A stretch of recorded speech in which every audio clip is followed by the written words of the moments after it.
first year of teaching at Oklahoma Christian, a student baffled me with the question, what's the connection between the Reformation and the Restoration?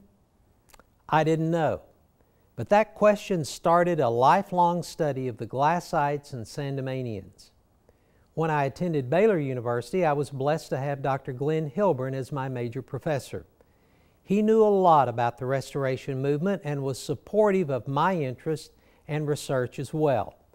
This eventually led to a doctoral dissertation in 1972 entitled The Quest for the Apostolic Church, a Study of Scottish Origins of American Restorationism. In March 1984, David Tarbett, minister of the Church of Christ in Danbury, Connecticut, invited me to speak for the church there. While in Danbury, he took me by the Old Town Cemetery to see Robert Sandeman's grave, and then by the Town Museum, which held a couple of Sandemanian items, a collection basket, a small pew, and a piece of the original slate of Sandeman's grave marker. The museum attendant happened to mention another researcher, Jean Hankins, who had worked there. She indicated that Mrs. Hankins was actually in contact with a church in Edinburgh, Scotland. I was shocked and excited at the same time because I had previously concluded that none of these churches existed any longer. The lady gave me Jean's contact information, and Jean in turn shared the address for Elder Jared Sandeman, who lived in Edinburgh, with the warning that they were not interested in contact with outsiders. I remember writing that first letter to Elder Sandeman with reluctance and fear of rejection. Sure enough, Sandeman was not receptive to my interest in their church. I later learned that this was due to some bad experiences the Barony Street Church in Edinburgh had experienced in previous years when the local press misrepresented some of their beliefs and ran some uncomplimentary stories about the group in the local paper. My letters, therefore, were intended both to learn about this newly discovered dinosaur and at the same time build a relationship.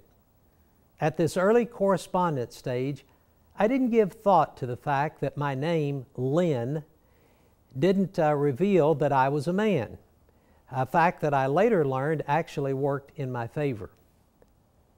The first or possibly second letter I received from Jared Sandeman was dated July the 8th, 1984, in which he opened the door for me to visit him. The fire was lit. I had to go. I couldn't stay home. So over the next 6 months, I wrote 3 more times and raised money from friends to make the trip in January of 1985. I first met Jared on January the 4th, the second day of my arrival in Edinburgh, at the North British Hotel, located at the far eastern end of Princes Street. The night before, I had taken a walk to see if I could locate the Barony Street Church, which was nearby. It was dark and cold, and I stepped out of the North British Hotel and started north on Leith Street to Broughton, and then left on Barony Street. About a block's walk on Broughton, and there it was, the church. I could barely read the worn gold lettering on the small green sign that hung next to the door on the Albany Lane entrance to the building. But there it read, "A meeting house commonly called Glassite or Sandemanian of the Church of Christ for public worship." This was one of the most exciting moments in my professional life. It was like waking up in Jurassic Park. Over the next few days, I visited with Jared in his home. I met with the other elder, William Ferguson, copied notes from church records at the Fergusons, and attended Sunday services at the meeting house. Notes from that trip are found in my red University of Edinburgh notebook. On Sunday morning, Jared took me upstairs with him to the feast room, where he was preparing the Lord's Supper by slicing a loaf of plain bread. I later discovered that the communion wine was kept in the paneling of the sounding board in the meeting hall. While slicing the bread, Jared told me to look through the books on a table in that room. He said that if I happened to find any books that I was interested in, to set them aside and he'd look at them later. I went over to the table, pulled the covering back from the books. I was overwhelmed and astonished to see many titles I was familiar with and some that I knew existed but had never been able to locate. It was a collection of old books, probably from congregations that had closed their doors and that had been passed on to the Edinburgh Church.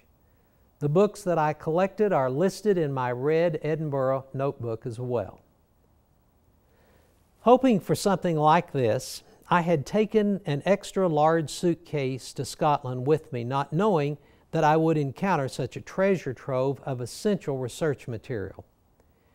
These books now comprise most of what is the Glass Sandeman collection in the Restoration History collection of the Oklahoma Christian University Library. Subsequent trips were made in May 1986 when more books were received from the Barony Street Meeting House, August 1989, and 2005 as a program participant on the Pan-European Lectures. This was also my opportunity to visit the archives at the University of Dundee, where most of the materials that were formerly in the Edinburgh Church had recently been deposited and are now.